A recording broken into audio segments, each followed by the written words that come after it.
Hello student, आज आपका ये चैप्टर ख़त्म हो जाएगा क्योंकि दो ही टॉपिक आपको बताने हैं। एक है फेनाइल कीटोन्यूरिया, दूसरा है सिकल सेल एनीमिया या हाशियाकार रुधिरांग। ठीक, तो दो रोग ऐसे हैं जो जीन में उत्परिवर्तन के कारण होते हैं। पहला है आपका दैहिक गुणसूत्रों में परिवर्तन के कारण उत्पन्न रोग, फिर होता है लिंग गुणसूत्रों में परिवर्तन के कारण उत्पन्न रोग। अब जीन में उत्परिवर्तन के कारण रोग, कल हमने दो रोगों के बारे में पढ़ लिया था, या बता दिया था कि वो दो रोग कौन कौन से हैं जो जीन में उत्परिवर्तन के कारण होते हैं, और दो रोग आज बता देंगे। तो कल हमने बताए थे आपको रंजकहीनता और एल्केप्टेन्यूरिया। एल्केप्टेन्यूरिया जिसमें सबसे महत्वपूर्ण होता है, इसमें क्या होता है, मूत्र जो होता है वायु के संपर्क में आने से लाल हो जाता है। इसकी मुख्य मेन यही पहचान होती है। इसके बाद है फेनाइल कीटोन्यूरिया। एल्केप्टेन्यूरिया के बाद होता है फेनाइल कीटोन्यूरिया। तीसरा जो रोग होता है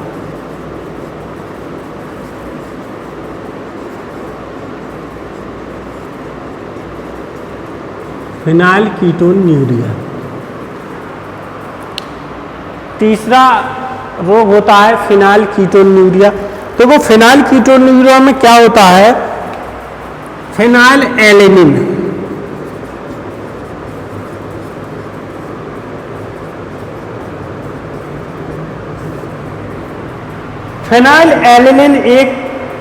फेनाइल एलेनिन नामक एक अमीनो अम्ल होता है। ये क्या होता है, अमीनो अम्ल होता है।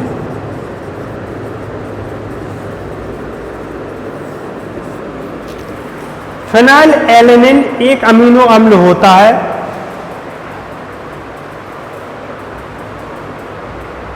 इसको टायरोसिन, ठीक, जो फेनाइल एलेनिन अमीनो अम्ल होता है, इसको टायरोसिन में बदलने वाले एंजाइम की अनुपस्थिति में ये रोग उत्पन्न होता है। कैसा, जो हमारे शरीर में फेनाइल एलेनिन अमीनो अम्ल होता है, इस अमीनो अम्ल को, फेनाइल एलेनिन अमीनो अम्ल को टायरोसिन अम्ल में बदलने के लिए जो एंजाइम होता है वो अनुपस्थित हो जाता है। जब ये एंजाइम अनुपस्थित हो जाता है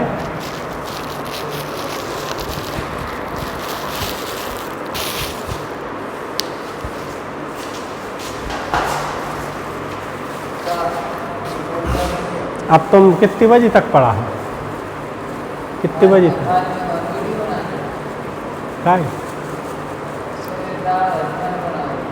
घर ही से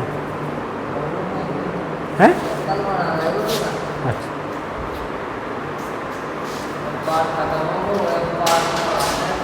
एक दो वीडियो तो यार हमारे पेन कहीं में पड़े रहा, खास से 4 वीडियो बना, उतनी MB नहीं पूजा, 3 वीडियो में पूरी MB साफ हो जाए।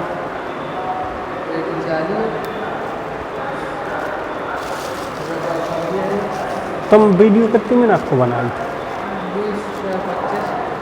बस हम तो वीडियो बनाने 30-32 मिनट के तक बना रहे।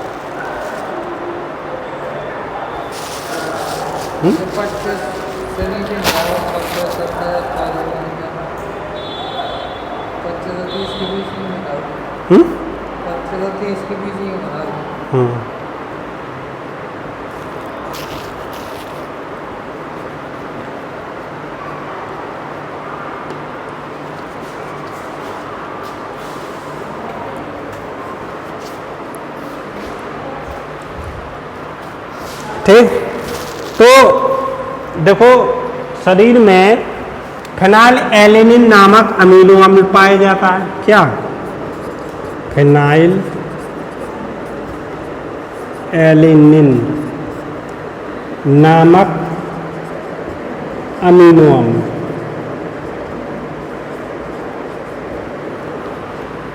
को टायरोसिन अमीनो अम्ल में बदलने वाले एंजाइम नहीं होते।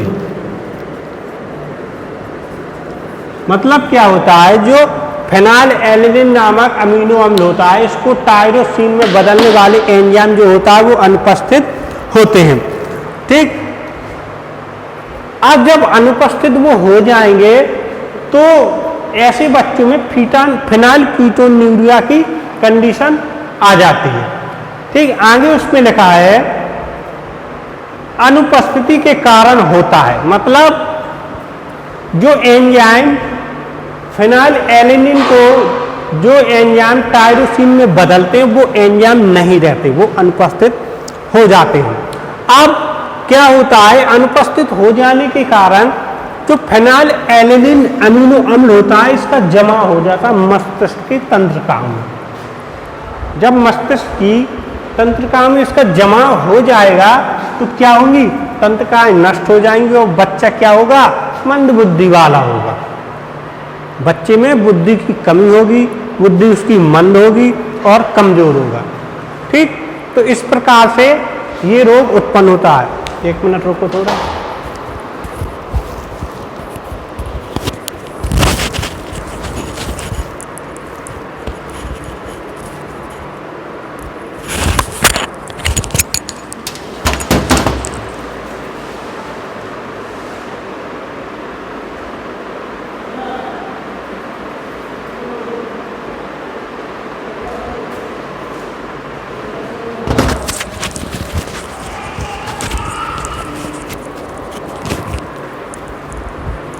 ठीक, तो इस प्रकार के बच्चे मंदबुद्धि वाले पैदा होते हैं। इसी में आगे लिखा है, अतः फेनाइलएलेनिन रुधिर व ऊतकों में एकत्रित होने लगते हैं। अब जो फेनाइलएलेनिन होगा, जब ये जो फेनाइलएलेनिन अमीनो अम्ल है टायरोसिन में नहीं बदलेगा, ये एंजाइम उपस्थित नहीं होते, टायरोसिन में नहीं बदलेगा, तो ये फेनाइलएलेनिन क्या होता है, शरीर की कोशिकाओं और ऊतकों में एकत्रित होने लगते हैं और मूत्र के साथ उत्सर्जित होता है। जब ये कोशिका में एकत्रित होंगे तो ये मूत्र के साथ निकलने लगता है। कुछ अन्य प्रक्रियाओं द्वारा फेनाइलएलेनिन फेनाइलपायरुविक अम्ल में बदल जाता है। अब कुछ अन्य प्रक्रियाएं होती हैं जिसमें क्या होता है, फेनाइलएलेनिन,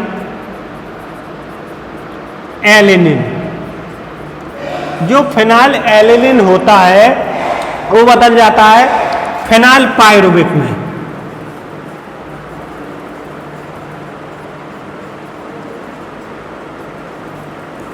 जो फेनाइलएलेनिन होता है वो बदल जाता है फेनाइलपायरुविक में, और यही फेनाइलपायरुविक हमारे मस्तिष्क में या जो इससे ग्रसित होता है बच्चा, उसके मस्तिष्क में एकत्रित होने लगता है। इसमें आगे लिखा है, फेनाइलपायरुविक अम्ल में बदल जाता है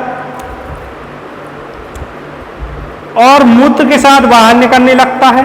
यही फेनाइलपायरुविक मूत्र के साथ बाहर निकलने लगता है। ऊतकों में विशेषतः तंत्रिका ऊतक में फेनाइलएलेनिन के जमाव से, जो फेनाइलएलेनिन होता है इसके जमाव से तंत्रिका ऊतक क्या होते, मस्तिष्क के हमारे पूरे शरीर में क्या फैले रहते हैं। तो ऊतकों में फेनाइलएलेनिन के जमाव के कारण कोशिकाएं नष्ट हो जाती हैं मस्तिष्क की, और जब कोशिकाएं तंत्रिकाएं नष्ट हो जाएंगी तो बच्चा मंद बुद्धि पैदा होगा, उसमें बुद्धि कम होगी, अल्पज्ञानी होगा। ठीक, तो ये तो हो गया फेनाइलकीटोन्यूरिया। देखो फेनाइलएलेनिन नामक अमीनो अम्ल के स्तर से ही इसका नाम रखा गया है फेनाइलकीटोन्यूरिया। ठीक, तो ये आपका तीसरा रोग हो गया जीन में परिवर्तन के कारण। अब एक और मोस्ट इम्पोर्टेंट बचा है रोग, जिसको हम 3 नामों से जानते हैं। उस रोग को हम 3 नामों से पहचान सकते हैं। अब कौन कौन से हैं? दात्र कोशिका आरक्तता,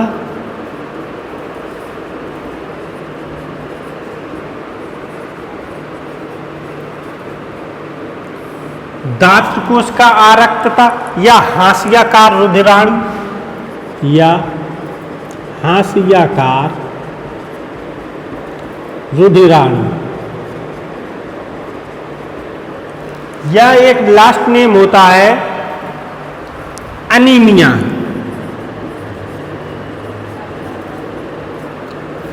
ठीक, इसी को इंग्लिश में कहते हैं सिकल, SICKLE, सेल एनीमिया। इसी को कहते हैं सिकल सेल एनीमिया। एनीमिया आपने ये लगभग अधिकतर बच्चों, छोटे छोटे बच्चों में होता है सिकल सेल एनीमिया, जिसे एनीमिया रोग से ग्रसित होते हैं। ये रक्त की बीमारी होती है। इसमें क्या होता है, रक्त का बहना बंद नहीं होता। क्यों? अब रक्त का बहना क्यों बंद नहीं होता? देखो, हाशिया का रुधिर, हाशिया क्या सिकल मीन्स होता है हाशिया, हाशिया का रुधिराणु, मतलब रुधिराणु जो लाल रक्त कोशिकाएं होती हैं, लाल रक्त कोशिकाएं या रेड ब्लड सेल्स, सीधा लिख दो, रेड ब्लड सेल्स, जो लाल रुधिर कणिकाएं होती हैं, उनका आकार कैसा होता है? गोल होता है कि नहीं? जो लाल रुधिराणु होते हैं उनका आकार कैसा होता है? गोल होता है। लेकिन जो इस रोग से ग्रसित बच्चा होता है उसकी लाल रुधिर कणिकाएं कैसी हो जाती है? हंसियाकार हो जाती है। हंसिया कैसा होता है? ऐसा, ऐसी हो जाती है। इसी स्थिति को हम कहते हैं सिकल सेल एनीमिया। जब लाल रुधिर कणिकाओं का आकार चेंज हो जाता है, बदल के कैसा हो जाता है? हंसिये जैसा हो जाता है। जब हंसिये जैसा हो जाता है तो ये स्थिति कहलाती है सिकल सेल एनीमिया। अब होती कैसे है, बदल कैसे जाती है? तो देखो, ब्लड में ऑक्सीजन की कमी से, जन्म से ही, भ्रूण में ही बच्चे में ऑक्सीजन की कमी हो जाती है। इससे ऑक्सीजन के कारण क्या होती है? लाल रुधिर कोशिकाएं सिकुड़ कर पिचक जाती हैं। पिचकने के कारण ही उनकी स्थिति कैसी हो जाती है? हंसियाकार हो जाती है या हंसिये जैसी हो जाती है। अब इसमें पढ़ेंगे, इसमें लिखा क्या है, उसी के आधार पर हम आपको समझाते जाएंगे। वैसे मोटा मोटा आकलन हमने आपको बता दिया है। इस रोग में रक्त में ऑक्सीजन की कमी होने पर, देखो, इस रोग में रक्त में ऑक्सीजन की, देखो अभी नहीं, जब बच्चा वयस्क हो जाए तब नहीं, मतलब भ्रूण में ही ऑक्सीजन की कमी तभी होता है। जन्मजात रोग होते हैं जीन में उत्परिवर्तन के कारण, ठीक है। तो इस रोग में रक्त में ऑक्सीजन कमी के होने पर रोगी के अधिकांश लाल रुधिराणु हीमोग्लोबिन की विशेष आणविक रचना के कारण, जो लाल रुधिराणु होते हैं उसमें हीमोग्लोबिन पाया जाता है, और हीमोग्लोबिन की विशेष आणविक रचना के कारण, उनकी आणविक रचना होती है, विशेष आणविक रचना के कारण सिकुड़कर हंसियाकार और निरर्थक हो जाते हैं। अब ऑक्सीजन की कमी के कारण वो सिकुड़ जाते हैं और निरर्थक हो जाते हैं, जिसके कारण रोगी की मृत्यु हो सकती है। इसी के कारण जो रोगी होता है उसकी मृत्यु भी हो सकती है। इसलिए जो एनीमिया रोग से ग्रसित बच्चे होते हैं उनमें ब्लड हर महीने चढ़ाया जाता है, हर महीने ब्लड को चढ़ाया जाता है, जिससे क्या होता है कि वो 15-20 दिन 25 दिन तक तो रुधिर सही होता है, फिर उसकी रुधिराणु कैसी हंसियाकार हो जाती, फिर से उसको रुधिर चढ़ाया जाता है। यह रोग भी अप्रभावी जीन के कारण होता है। हीमोग्लोबिन की आणविक संरचना में 4 पॉलीपेप्टाइड श्रृंखलाएं होती हैं। जो हीमोग्लोबिन की आणविक संरचना होती है उसमें 4 पॉलीपेप्टाइड श्रृंखलाएं होती हैं। अब अभी आपको ये समझ में नहीं आएगा, जो नेक्स्ट चैप्टर है आणविक संरचना, उसमें हम आपको सब डिटेल में बताएंगे कि हीमोग्लोबिन की आणविक संरचना कैसी होती है, इसमें किस प्रकार की 4 पॉलीपेप्टाइड श्रृंखलाएं होती हैं। ये आगे के चैप्टर में है, पूरा डिटेल में है और पूरा डिटेल में ही बताएंगे, ठीक।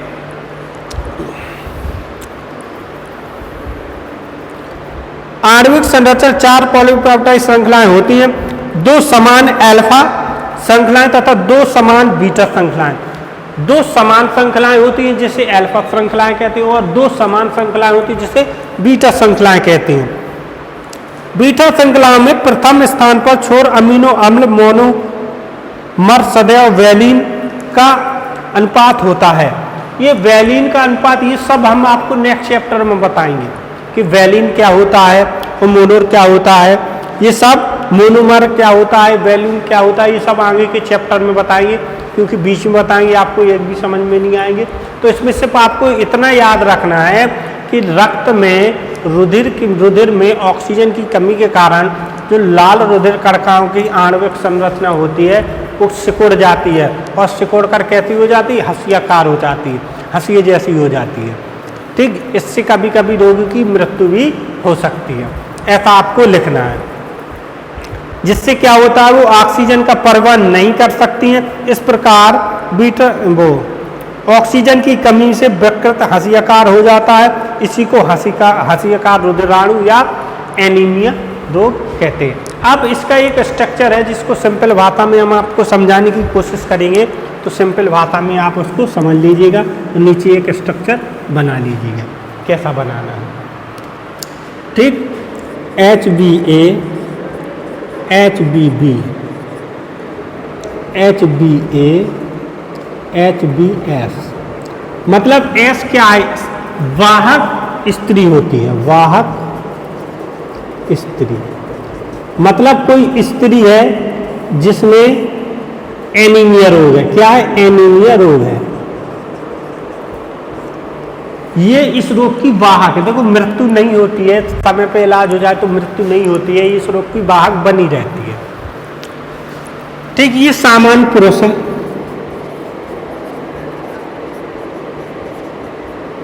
जो बिल्कुल स्वस्थ है। यदि इस सामान्य पुरुष का विवाह वाहक स्त्री से हो जाता है जो सिकल सेल एनीमिया रोग से ग्रसित है, तो उसके बच्चों में किस प्रकार से ये रोग वाहक, क्योंकि स्त्री क्या है, वाहक है, इस रोग को एक पीढ़ी से दूसरी पीढ़ी पे ले जाएगी। जब इनके बीच निषेचन हो गया, इनकी कुछ संतानें पैदा होंगी, तो उन संतानों में किस प्रकार से ये रोग संचारित होगा या जाएगा, कितनी संतानें इस रोग से ग्रसित होगी और कितनी संतानें सामान्य होगी। ग्रसित का मतलब होता है मर ही नहीं जाती हैं सर, वो इस रोग की वाहक बनी रहती हैं, मतलब इस रोग को और आगे वाली पीढ़ी तक पहुंचाएंगे। ठीक, तो सबसे पहले इनमें क्या है, युग्मक बनेंगे।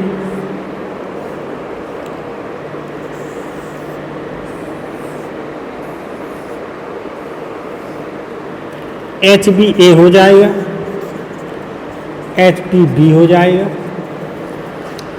HbA हो जाएगा और HbS हो जाएगा। S का मतलब होता है वाहक होती हैं। ये रुधिराणु क्या हो कि एनीमिया रोग से ग्रसित है। अब क्या होगा, ये वाला इससे फ्यूज करेगा, HbA और HbB। ये वाला इससे फ्यूज करेगा,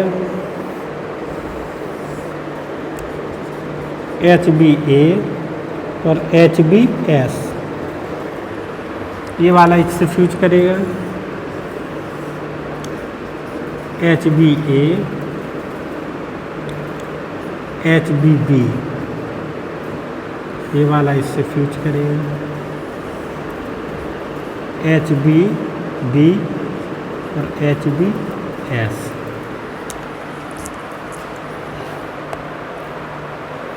ठीक, तो अब देखो क्या होगा कि जो HbA, HbB ये तो सामान्य होगा, सामान्य संतान होगी, पहली सामान्य संतान होगी। दूसरी HbS, SIS में ये वाहक संतान होगी, मतलब इस रोग को वाहक मतलब ले जाएगी। HbA, HbB ये सामान्य होगी, स्वस्थ होगी, और इस वाहक संतान होगी। मतलब क्या होता है कि दो संतानें क्या होंगी, वाहक होंगी, और दो संतानें क्या होंगी, सामान्य होंगी। इसमें हम आपको मतलब ये सिंपल सा देखने को, मेरे सिंपल मेथड हमने आपको बताया, यही बना लेना कि जो वाहक स्त्री है या वाहक पुरुष होगा, कुछ भी कर लो, अगर सामान्य स्त्री से वाहक पुरुष का विवाह हो जाता है या वाहक स्त्री से सामान्य पुरुष का विवाह हो जाता है, तो उनकी जो संतानें होंगी, दो संतानें वाहक का कार्य करेंगी, मतलब दो संतानें जो होगी इस रोग से ग्रसित होगी और दो संतानें जो होगी सामान्य होगी और स्वस्थ होगी। और जो जो दो संतानी ग्रसित है वो वाहक का कार्य करेगी, उनकी शादी जिससे होगी उनके बच्चे भी ऐसे ही होंगे और एक पीढ़ी से दूसरी पीढ़ी तक ये रोग पहुंचता रहता है, जाता रहता है। ठीक, इसी के साथ आपका ये चैप्टर खत्म हो गया है। लिखने का मटेरियल हम आपको भेज देंगे।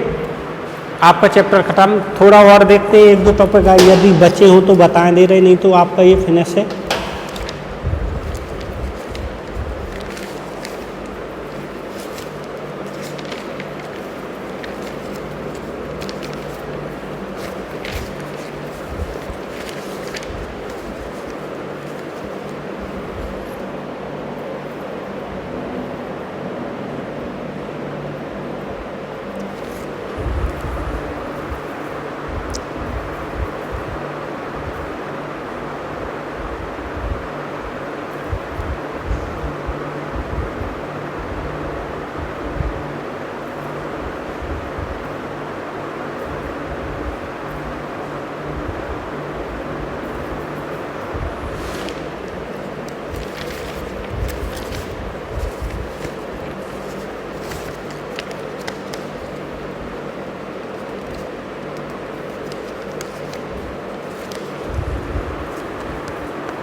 ठीक, और ज़्यादा कुछ है नहीं। अब एक जो थोड़ा सा टॉपिक है उसको हम बताएं दे रहे हैं आपको, बाकी हम PDF भेज देंगे तो उससे लिख लेना। कुछ रोग ऐसे होते हैं जो लिंग गुणसूत्रों में जीन में परिवर्तन के कारण होते हैं। अभी देखो ये दैहिक गुणसूत्रों में जीन में परिवर्तन के कारण हुआ। अब लिंग गुणसूत्रों में जो जीन उपस्थित होते हैं उनके कारण भी कुछ रोग होते हैं। लिंग गुणसूत्रों में भी जीन उपस्थित होते हैं, कितने दो ही होते हैं लिंग गुणसूत्र, उनमें जो जीन उपस्थित होते हैं उनमें उत्परिवर्तन के कारण कुछ रोग होते हैं। तो सीधे हेडिंग डालेंगे लिंग गुणसूत्रों में जीन उत्परिवर्तन के द्वारा उत्पन्न रोग कौन कौन से होते हैं। तो इसमें दो ही रोग उत्पन्न होते हैं, तीन, एक्स सहलग्न रोग, वाई संलग्न रोग और XY संलग्न रोग, तीन ही रोग उत्पन्न होते हैं। तो जैसे इसमें लिखा है कुछ आनुवंशिक रोग लिंग गुणसूत्रों पर स्थित जीन्स में उत्परिवर्तन के कारण होते हैं। कुछ रोग ऐसे भी होते हैं जो लिंग गुणसूत्रों में उपस्थित जीन में उत्परिवर्तन के कारण होते हैं। ऐसे जीन्स जो लिंग गुणसूत्रों पर स्थित होते हैं, ऐसे जीन्स जो लिंग गुणसूत्रों पर स्थित होते हैं किंतु दैहिक लक्षणों का नियंत्रण करते हैं, मतलब हैं तो वो लिंग गुणसूत्र में स्थित, ऐसे जीन्स जो लिंग गुणसूत्रों में स्थित होते हैं लेकिन वो दैहिक गुणसूत्रों के लक्षणों का निर्वहन करते हैं, दैहिक लक्षणों का नियंत्रण करते हैं। जो लक्षण का नियंत्रण करना दैहिक गुणसूत्रों का कार्य होता है उनका नियंत्रण करने लगते हैं कौन, लिंग गुणसूत्र करने लगते हैं, जिससे ये रोग उत्पन्न हो जाते हैं। मतलब क्या होता है, दैहिक गुणसूत्र जो कार्य का नियंत्रित करते हैं उनका नियंत्रण दैहिक गुणसूत्र ना करके कौन सा गुणसूत्र करने, लिंग गुणसूत्र के जीन करने लगते हैं, करने लगते हैं। इन्हें लिंग संलग्न जीन्स कहते हैं। इसमें प्रभावित लक्षणों को लिंग संलग्न लक्षण कहते हैं। ठीक है, तो ये जीन्स तीन प्रकार के होते हैं, एक्स संलग्न, वाई संलग्न और XY संलग्न। तो इनकी हम PDF आपको भेज देंगे, तो PDF से आप लिख लेना। बाकी आपका ये चैप्टर खत्म हो गया। अगर कुछ और एक दो टॉपिक आपके बचते हैं तो उसमें हम आपको बता देंगे। ठीक, धन्यवाद।